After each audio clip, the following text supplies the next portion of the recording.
Well, it's time to bring it on with some of your email questions. And this first one, Gordon, is from Debbie, who says, my question is about speaking in tongues that cannot be interpreted. Is this evil or good? I was watching a Bible teacher, and he said that the speaking could not be if the speaking could not be interpreted, then it was from an evil source. Please clear this up for me.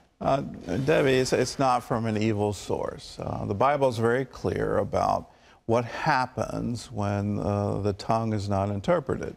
It means the unbelievers in your midst are going to think you're crazy. So that's the result of it. Instead of saying it's from an evil source, pray, Lord, give me the interpretation. And He'll do that.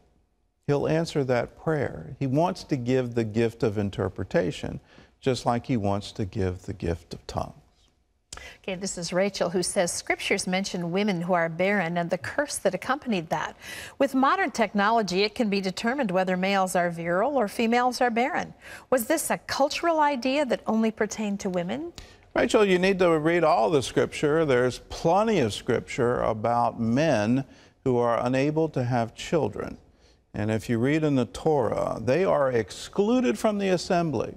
They are not allowed to even be called part of the nation of Israel.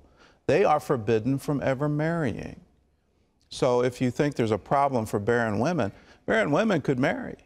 But a man who could not conceive a child, he wasn't even allowed to marry a woman. So it's not a double standard. It's the same standard for both. If it was actually worse for the men. You may be caught up that the barren women are perhaps a little more famous. Sarah, Hannah, and in those instances, quite clearly their husband could have children because they had children with other women. So that may be what you're caught up with. But God's not having a double standard here. In fact, it was actually worse for the men.